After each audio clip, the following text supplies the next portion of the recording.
I change my brain? Am I just a victim to who I am? I'm your host, Steve Sisler. Stay tuned for another episode of Behavioral Insights.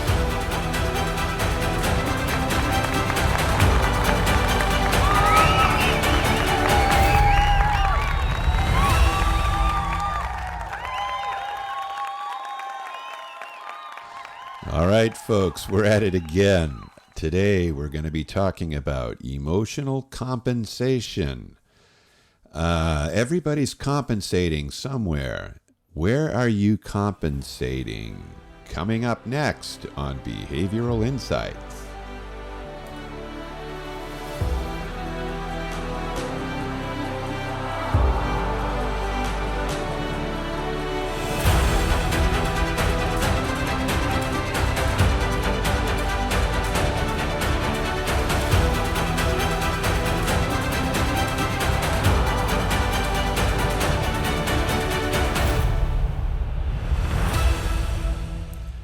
I'm really glad you joined us. Let me start that over. Got a stupid frog in my throat.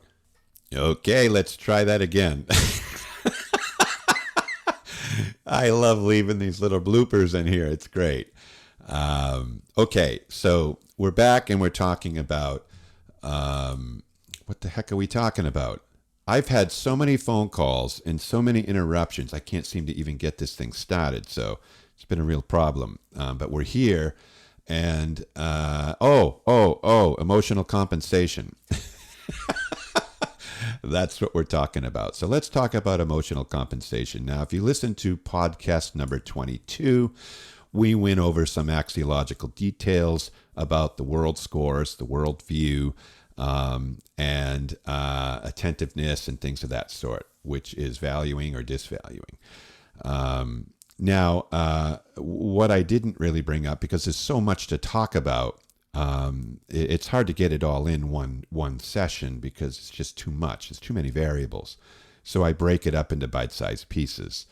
And so, I listened back to that last one and I'm like, oh gosh, I should have said this. I could have said that. And the reason why is because I really don't have any notes. And maybe I need to start doing that, but then I get like an Android if I'm trying to follow notes. But I think I'm going to have to maybe put some slides together, but that's just the things I hate because I have to access a different part of my brain to do all that. And I'll spend more time getting it prepared than actually doing them. So for me, it's easier to just pull the mic in front of me, click a button and start talking. But then you're stuck with this kind of crap. So maybe you can let me know what you want. And I'll just accommodate you because it's all about you guys. All right. Let's look at the accommodation piece. And when we do this, I'm going to discuss both the world and the self scores. So in the world scores, we're gonna go back to quote John, who was our victim on the last report, and we're gonna revisit John, and I'm gonna now talk about emotional compensation. So if you remember, John has crystal clear empathy, which means he clearly knows how his choices and decisions are going to be received by those who are listening to them. He knows how they're going to be affected. He knows what kind of emotions his words and choices might evoke in different people. And so he's mindful of that in the sense that he knows what they're going to do and he knows how it's going to affect them. And this is because John is intuitive. Now, he's disvaluing people. So to be honest with you, he doesn't really care enough about how it's going to affect him to cause him to do something maybe differently. So he's likely going to expect the people to line up with the way he thinks and does things. And if they can't, well, there's nothing I can do about that. That must be something that you've got to deal with. That's your problem, in other words. So he's not so attentive to the needs of other people that they affect the way he's going to say something to them. Okay. All right. And then when it came to his practical thinking, he was unconventional, you remember, and he was a 50 out of 100. So 45 becomes unclear. So he's just on the border. He's 5 points away from being not very clear. And he was, about 50, looks like he's about 58 or so percent negative, almost 60. And so what this means is because he can't clearly see the way things ought to be, in no uncertain terms, mind you, this is the black and white thinking set. You should never do this when that's happening, or you should never do that when this is happening. Like those are the rules, right? So this is all about rules, even authority figures. I know I didn't mention that last time, and I caught myself when I listened back. I didn't mention authority figures. So authority figures are the enforcers, right? They're the enforcers of the rules and protocols. So this is about existing structures. Like what's an existing structure when you're driving? The speed limit is an existing structure. Double lines on a highway are an existing structure. Yield signs, like all the rules to the highway that we must obey in no uncertain terms. If it says yield, it doesn't mean just go without looking. And if that happens, you're going to get in an accident. A four-way stop. Sometimes it's a two-way stop at a four-way intersection. So there's two sides that are stopping, but the other side, they don't stop at all. But if we have no signs, everybody gets killed. So rules are for a reason, right? So when John looks at the rules, he doesn't see them well enough. So he relies on his bias, which is negative. So he's like, I'll come up with my own rules and the world can line up with me. And that's how he thinks.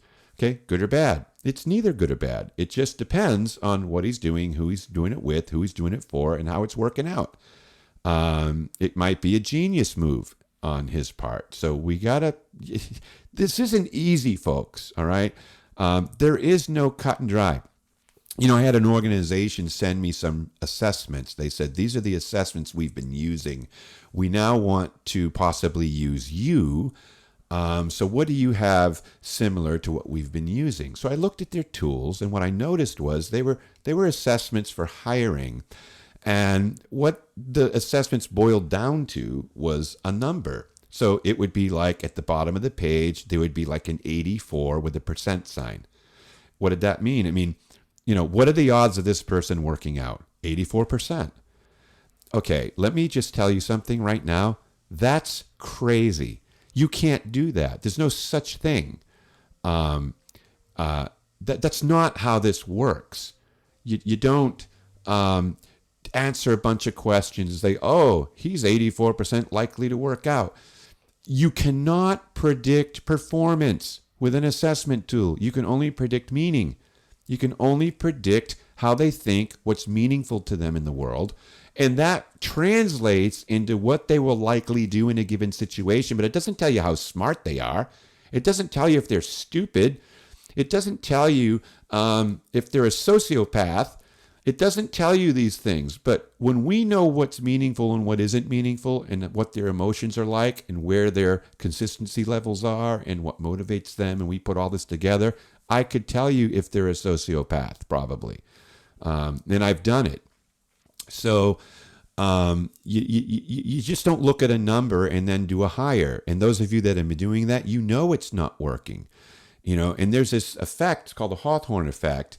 And what it does is it causes people that pay for things to believe that their money is well spent, because it's known as the consistency rule. Your brain, if you're spending money on an engagement with a consultant and they suck, you're going to say they're good because it cost you so much money. You're going to believe, they're the expert. And so when that happens, even if it's ineffective, your bias will call it effective. And then over time, you'll realize nothing's really changed, okay? So this is, the mystery meat out there in the consulting world. A lot of it, folks, is smoke and mirrors, brain biases, and people tricking themselves into thinking their money's well spent because they spent it. Now, I don't operate that way. If you're going to be spending loads of cash with me, we're going to do things the right way so that things work. And we're going to get specific measurable results. We're not just, got you thinking that because I'm a nice guy and you like talking to me that everything's hunky-dory, because it probably isn't with most consultants. And that's a sad fact. Since the internet boom, consulting has become outrageously poor. And these people over time eventually end up getting weeded out. But we've been doing this for 16 years. We've had clients in over 18 countries over that time, and we're probably approaching 300 companies that we've worked for over the last 16 years. And on top of all that, we're batting around 1,000. So that's why you need to listen to me. Okay. I really got off track. And so let's get back to the John profile. So when it comes to, John is a nonconformist because he expects the world to line up with what he thinks things need to be rather than he lining up with what the world demands he become. And when it comes to doing the right thing and how things ought to be in no uncertain terms. All right, now we're going to go to his results orientation, which is his extrinsic score. It's known as an E1 score. And what do we have? We have unconventional again, and we've got about 67% positive, which is an 11, which is clear. So his clarity is clear, although it's unconventional, which means he's seeing things other people are likely missing. And he's 74% or so, 74 or so percent positive, or maybe 75% positive. All right, this is key. All right, so the positive bias is our trigger point here. So he's extremely positive.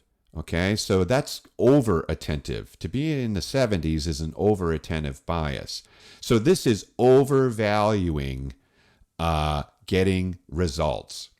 He overvalues getting results. So why is he overvaluing getting results? This, my friends, is the emotional compensation piece.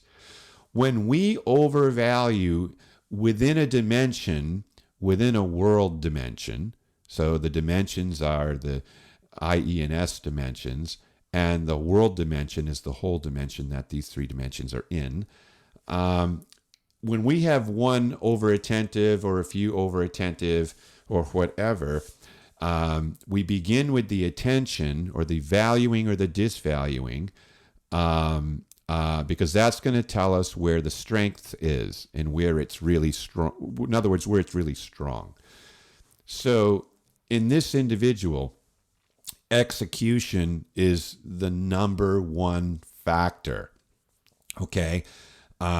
So how clearly does John understand how his choices are going to affect the targeted results? He clearly understands, but the way he's likely going to do it is going to be unconventional. And he's over attentive to it. So he's all about the results. That's the most important thing to John. Okay. What does that mean? So why is this very, very strong? He's compensating for where he's weak. Where is he weak? He's actually weak in the area of how things should be. That's where the weakness is. He's negative. He's got the worst clarity compared to the three levels of clarity in all these three scores. It's the least amount of clarity. So that's where he's negative. So because he doesn't do details, because he's not an analyzer, he relies on his functional abilities rather than his rational abilities. So to make up for his lack of rational ability, his thinking set, his ability to follow the rules and the protocols, to make up for that, he's dumping all his energy into just getting it done.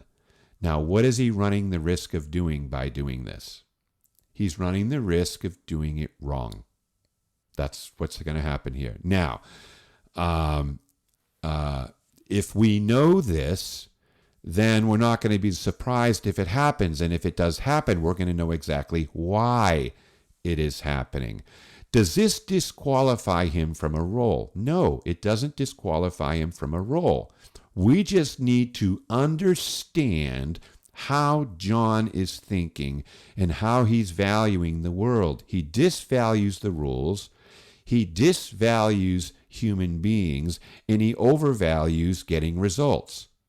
So the getting results piece is John's secret sauce. So is John successful? The answer is yes.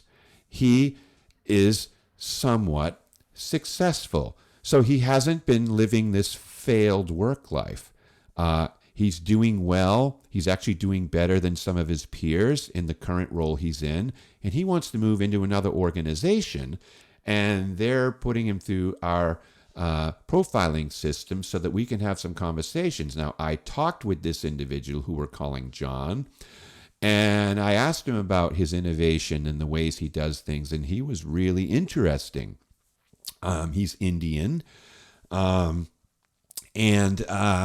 he was telling me how he separates himself from the rest of the crowd by focusing on the things not many people are focusing on and how it's caused him to do really well. Well, that's his unconventionality playing out. And then I was able to share with him why he does that and how this is working. So it was really cool.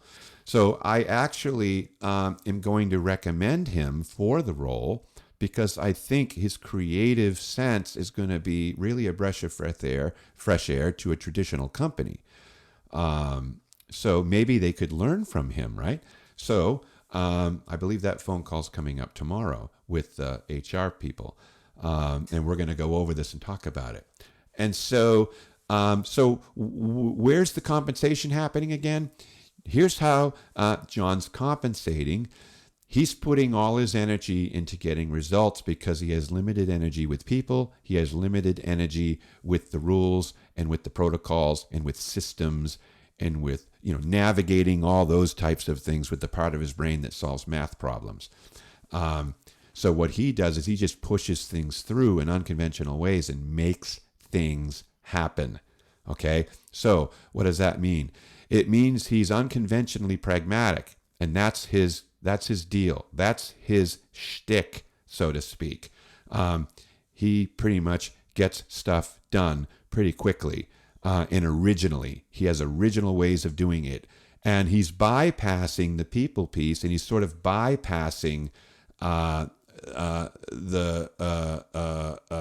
systemic piece, which is rules, it's protocols and systems and things like that. So he may be a little disorganized, okay? But I got to say this. In his behavioral profile, he's conscientious. So what does that tell us? It tells us that he's going to have enough of his ducks in a row so that this isn't really a problem because behavior trumps value. Behavior trumps motivation. And so when I look at his behavioral profile, this guy acts like a machine. And so I don't think that's going to be a problem at all. All right, let's look at the self scores. So we've got negativity in his self-esteem. And he's very unclear about himself. He does not see his own value. And if I bring it up to him, he's going to tell me what's wrong with it. So if I tell him what he's doing it really well, he's going to tell me why these other things he needs to improve on. So all John does is think about where he needs to improve. So he's into self-improvement. And I told him that, and he was shocked. He's like, oh, yeah. I said, so you're not focusing on what you do well, you're focusing on what you believe needs fixing. And plus he has a fixing brain. So he's not only trying to fix himself, he'll try to fix other people.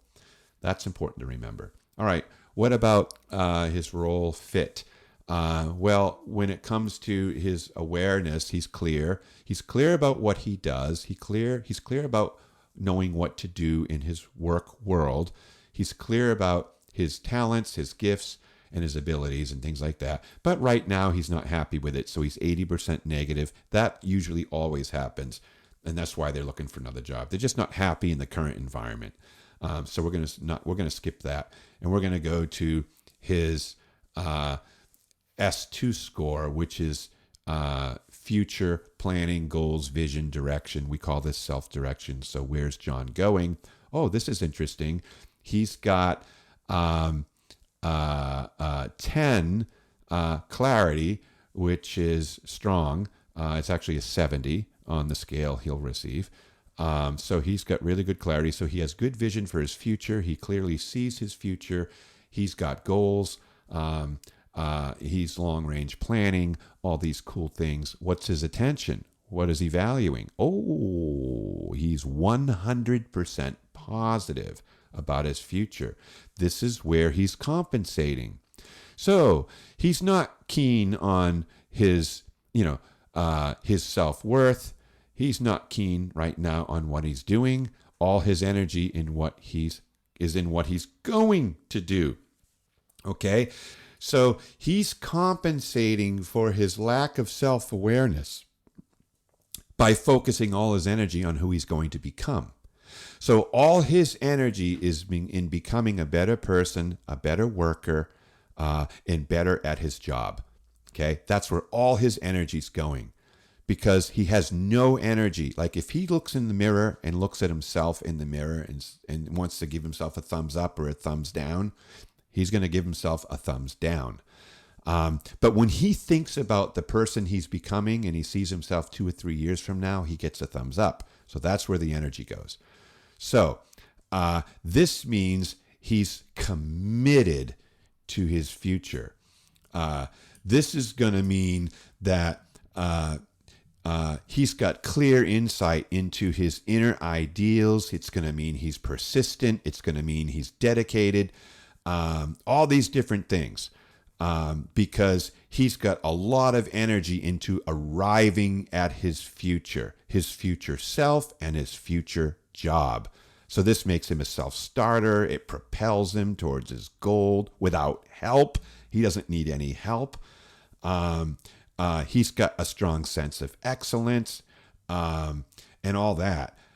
So what does this mean when it comes to compensating for his self-image and his role image? It means he believes he's going to be a better person in the future, and he's going to have better aptitude for his work in the future than he does right now. It means he's going to over-focus on who he's becoming while missing all the positive points of who he is currently. That's not the best thing in the world. It's going to mean he's going to learn through trial and error that his direction's wrong, because he doesn't slow down. He's so committed, he's so overvaluing his future that he's driving 100 miles an hour. So how does he know if he missed the turn? He doesn't know until he ends up in Oshkosh and then goes, wait a minute, what happened? I got to go back now. How did I get here? Because he's going too fast. So he needs to emotionally slow down. It also means he may live in accordance to an imagined future as opposed to what the future actually is going to look like. It might mean he could imagine more than is true about where he's headed. In other words, believing he'll be a better person in the future than he is right now, but he's likely going to be the same person because you can't scale your own value. And so he believes his value, his own inner value, his inner worth changes over time. In other words, the more equipped he is to do his work, the more knowledge he gains in his field, he believes that makes him a better person. And it doesn't. It just means you know more, but you're not a better human being. It's not like you don't know enough, so I'm going to kill you. It's like I should never kill you no matter what you know or don't know. You see, this is how it works. Some people think the more they know, the better people they are. Okay? It just means you know more. It doesn't mean you're a better person. You may be more equipped to do a job because you know more about the job, but you're not a better human being. You're still as great as you were on the day you were born. And this is what people fail to think about. And there's so much that could be, there's so much benefit to knowing that your value is already precious. It's already a 10. So you can actually take all that energy, that your negative energy that you're putting into trying to be a better person, and stop it, realize you are this better person, and then refocus that energy into another area where it's going to help balance you. So John is out of balance because his brain is in the future. It's not in the present. And so he's going to get ahead of himself in his attempt to be better at who he is and at what he does. So there's some pluses to that. There's a few pluses to that. There's a few pluses because he's always going to be trying to improve. So that's a good thing, but not for the right reasons. That's not a good thing. So anyway, what we see here with John is he's focused on his future and he's focused on results. And he believes the results that he gets in his present qualify him for more in the future.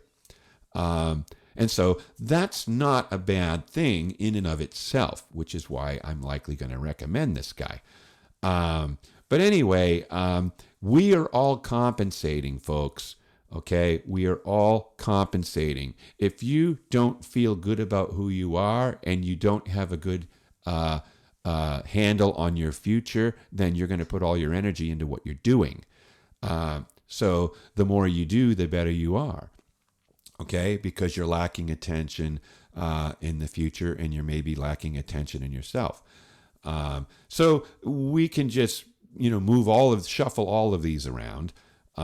And you could see how you're compensating. So every human being is compensating somewhere, all right? Everyone is compensating. And sometimes it's working out okay. Sometimes it's working out really well. Sometimes it's working out incredibly well. And then sometimes it's not working out at all.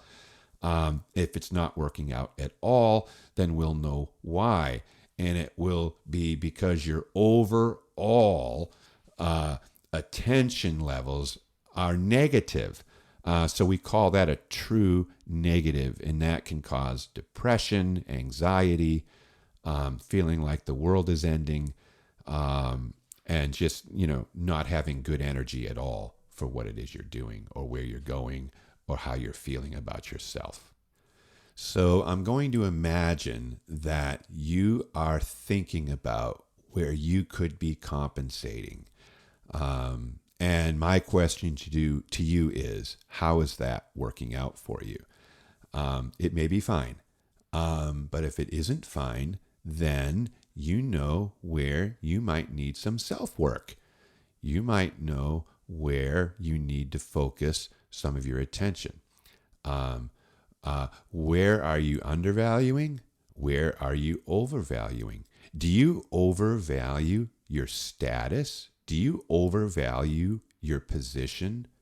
If your house was to catch on fire, would the first thing you run to save would be your, degree that's hanging on the wall, or the family photos? Where are you in the world? What's most important to you? What are you valuing? You need to value who you are. You need to value what you do, and you need to value where you're going.